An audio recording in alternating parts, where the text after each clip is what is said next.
Hello dear friends, कैसे हैं आप। आज बात करने वाले हैं आज की इम्पोर्टेंट करंट अफेयर को लेकर, जो आपके आने वाले सभी एग्जाम्स के लिए इम्पोर्टेंट होती है। तो बिना देरी किए वीडियो स्टार्ट करते हैं। पहला क्वेश्चन दिया है इसमें, हिंदुओं के सबसे बड़े मंदिरों में से एक स्वामी नारायण मंदिर का निर्माण कहाँ किया जा रहा है। ऑप्शन दिए हैं इसमें, ऑस्ट्रेलिया, संयुक्त अरब अमीरात, कनाडा, अमेरिका। इसका सही उत्तर हो जाएगा ऑप्शन 2। इसका निर्माण किया जा रहा है संयुक्त अरब अमीरात में।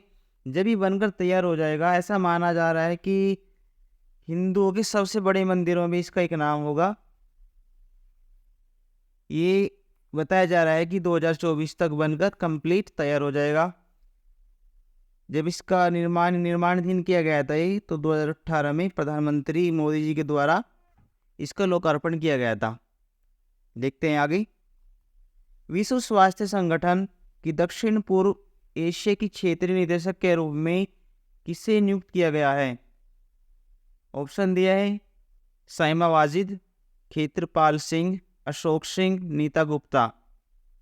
सही उत्तर हो जाएगा ऑप्शन 1। साइमा वाजिद को WHO की दक्षिण पूर्व एशिया क्षेत्रीय निदेशक के रूप में नियुक्त किया गया है। फरवरी 2024 में खेत्रपाल सिंह का स्थान वे ग्रहण कर लेगी। बात करते हैं WHO। तो WHO की स्थापना 7 अप्रैल 1948 को की गई थी। मुख्यालय इसका जेनेवा स्विट्जरलैंड में। वर्तमान दृष्टि से देखें तो 194 सदस्य देश इसमें भागीदार है। अगर आपसे पूछ सकते हैं कि WHO की दक्षिण पूर्व एशिया की क्षेत्रीय जो होती है उसमें कितने सदस्य हैं, तो उसमें 11 सदस्य है। इसमें भारत भी उसके साथ आता है। ठीक है। WHO में टोटल 194 सदस्य होते हैं, और जो दक्षिण पूर्व एशिया की क्षेत्रीय आपका रीजन है उसमें 11 सदस्य देश हैं। जैसे आपका भारत, थाईलैंड, बांग्लादेश, नेपाल, दक्षिण पूर्व एशिया के जितने भी देश हैं वो इसमें आते हैं। टोटल 11 कंट्रीज में आती है। ठीक है, आगे देखें। चर्चा में रही हानु आर्यन घाटी कहाँ स्थित है। ऑप्शन दिए हैं, अरुणाचल प्रदेश, लद्दाख, हिमाचल प्रदेश, उत्तराखंड। इसका सही उत्तर हो जाएगा ऑप्शन 2, लद्दाख में स्थित है। चर्चा में इसलिए है ये क्योंकि पहली बार लद्दाख के विद्यार्थी जो है एक कैंपेन के द्वारा लद्दाख से बाहर निकले हैं, इसलिए चर्चा में है ये। आगे देखें। भारतीय नौसेना की नौकायन चैंपियनशिप INSC 2023 का आयोजन 5 नवंबर से 9 नवंबर के मध्य कहाँ किया जाएगा।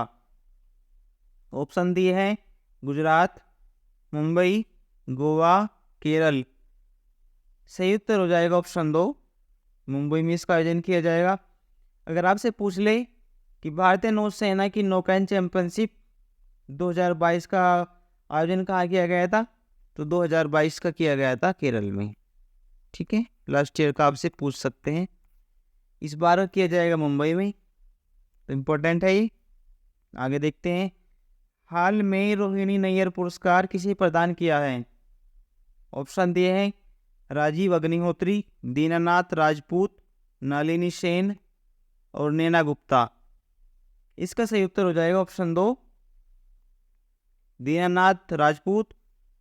इनको एक सामाजिक कार्यकर्ता के रूप में पुरस्कार दिया गया है, जिसके तहत अब बात करें 10 लाख की नगद राशि प्रदान की जाती है। और इनका एक संगठन है किसान उत्पादन संगठन। उसके तहत छत्तीसगढ़ में जो नक्सलवादी का दौर था, तो वहाँ पे आपको विद्रोह चल रहा था नक्सलवादियों का, तो उसी को लेकर इन्होंने जो वहाँ के आम जनता थी, तो उनके लिए इन्होंने उनको सुधारने के लिए, उनको उत्कृष्ट बनाने के लिए अहम योगदान दिया है। तो उसी के लिए इनको ये पुरस्कार प्रदान किया गया है। एक सामाजिक कार्यकर्ता है दीनानाथ राजपूत। पूछ सकते हैं आप एग्जाम में। भारत ने हाल ही में किस देश के साथ मोबिलिटी एंड माइग्रेशन एग्रीमेंट पर हस्ताक्षर किए हैं। जब का 5G और 6G आएगा उसी को लेकर। ऑप्शन दिए हैं Singapore, Sri Lanka, Italy, Mauritius. Right answer हो जाएगा ऑप्शन 3, इटली के साथ किए गए हैं मोबिलिटी एंड माइग्रेशन एग्रीमेंट पर हस्ताक्षर भारत ने। देखते हैं आगे। भारत के चुनाव आयोग ने चुनावी साक्षरता को बढ़ावा देने के लिए किसके साथ समझौता किया है? ऑप्शन दिए हैं आयुष मंत्रालय, शिक्षा मंत्रालय, गृह मंत्रालय, दूरसंचार मंत्रालय। सही उत्तर हो जाता है इसका ऑप्शन 2, शिक्षा मंत्रालय के साथ में चुनाव आयोग ने साक्षरता को निष्पक्ष और बढ़ावा देने के लिए शिक्षा मंत्रालय के साथ समझौता किया है।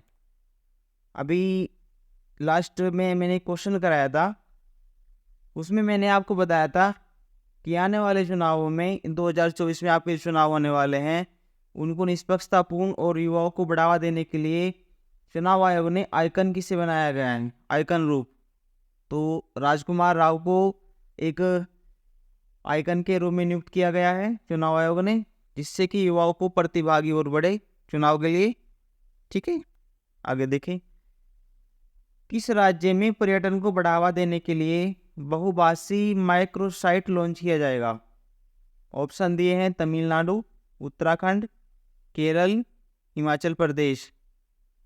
सही उत्तर हो जाएगा ऑप्शन 3, केरल में बहुभाषी माइक्रोसाइट लॉन्च किया जाएगा। अब बहुभाषी का मतलब होता है ये 5 भाषाओं में किया जाएगा। 5 भाषाएं देखिए, सबसे पहले आपकी हिंदी,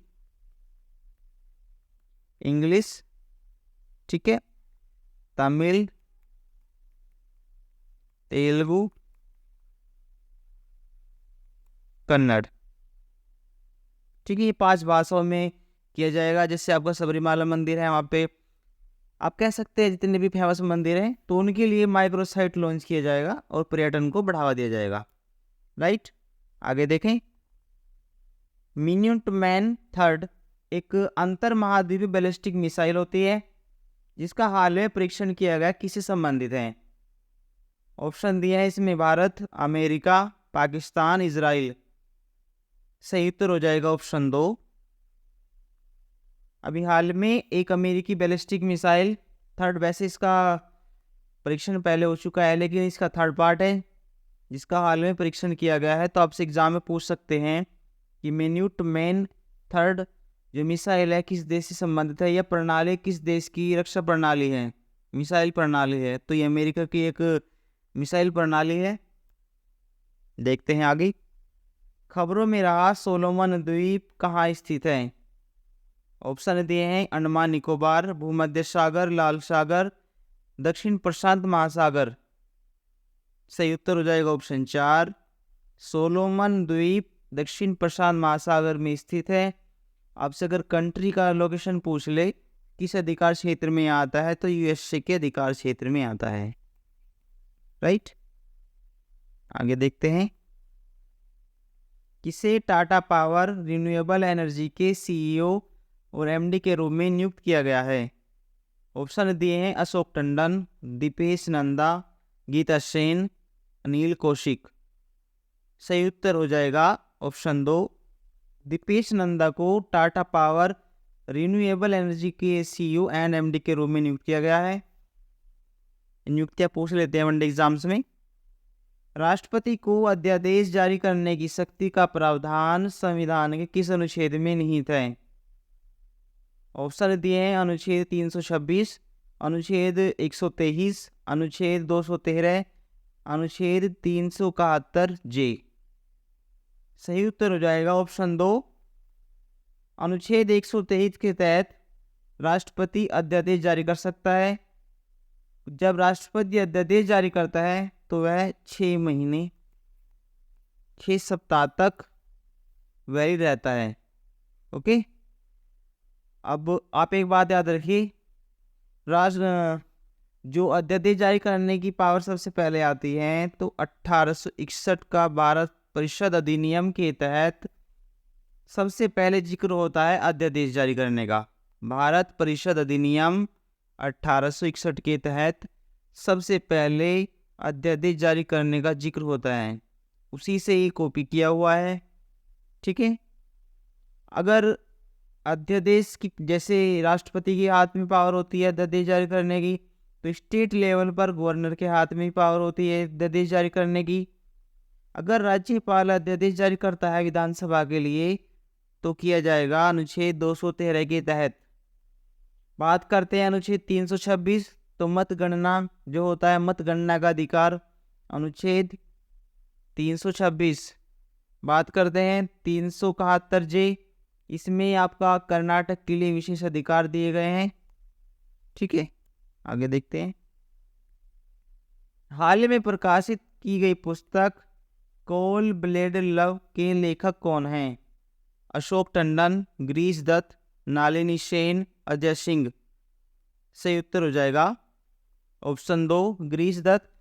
कोल्ड ब्लेड लव इस पुस्तक का जो शीर्षक है जिस पर ये लिखी गई है, बचपन में महिलाओं के लिए दुर्दशा की जाती है उसी को लेकर, जो उसमें आलोचना की जाती है उसी को लेकर ये पुस्तक लिखी गई है। इसे महिलाओं के खिलाफ, लड़कियों के खिलाफ स्टार्टिंग में बचपन में कुछ समाज ऐसे हैं आज भी जो लड़कियों के लिए भेदभाव लाते हैं, तो उसी को देखकर ये पुस्तक लिखी गई है। ये एक मनोवैज्ञानिक है, साइकोलॉजिस्ट है ये गिरीश दत्त, तो उन्होंने पुस्तक लिखी है। देखते हैं आगे। अटल पेंशन योजना के संदर्भ में कौन सही नहीं है? 4 ऑप्शन आपको दिए हैं, इनमें से गलत है तो आपको गलत की पहचान करनी है। ऑप्शन दिया है इसकी मासिक किस्त 42 रुपये से 210 रुपये के मध्य होती है।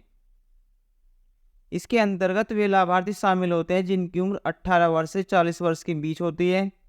इसकी शुरुआत 9 मई 2016 को की गई थी।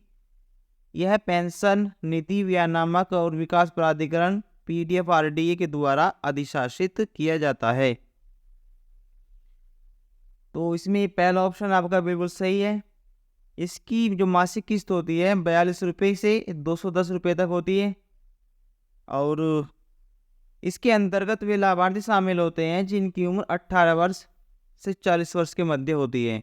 फिर उसके बाद जब आप 60 वर्ष के हो जाते हैं तो आपको 1000 से 5000 रुपये तक का मासिक पेंशन आपको मिलने लगती है।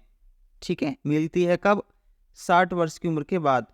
इन द वे जिसके नाम पर पेंशन ही अलॉट की जा रही है, इन केस उनकी डेथ हो जाती है तो उनकी परिवार, मान लीजिए उनकी वाइफ है तो वाइफ को दी जाएगी, उसके बाद अगर वे नहीं है तो उनके बेटे को या बेटी को। ठीक है, जो उनका वारिस होते हैं। बात करते हैं ऑप्शन 3। इसकी शुरुआत 9 मई 2016 नहीं है 2015 में की गई थी।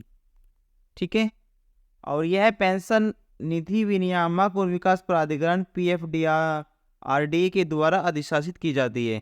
ये बिल्कुल राइट है। ठीक है, देखते हैं आगे। फ्यूचर नॉर्मल नामक थीम के साथ विश्व शाकाहारी दिवस 2023 कब मनाया गया? तो आपको थीम पूछ सकते हैं एग्जाम में। ठीक है, तो ऑप्शन दिए हैं 31 अक्टूबर, 1 नवंबर, 2 नवंबर, 16 अक्टूबर। सही उत्तर हो जाएगा ऑप्शन 2, 1 नवंबर को विश्व शाकाहारी दिवस 2023 मनाया गया, जिसकी थीम रखी गई है फ्यूचर नॉर्मल। सबसे पहले विश्व शाकाहारी दिवस मनाया गया था 1994 में इंग्लैंड के अंदर। ठीक है, अगर आपको ये वीडियो अच्छी लगी तो वीडियो को आप ज़्यादा लाइक करें, शेयर करें, कमेंट करें। Thank you.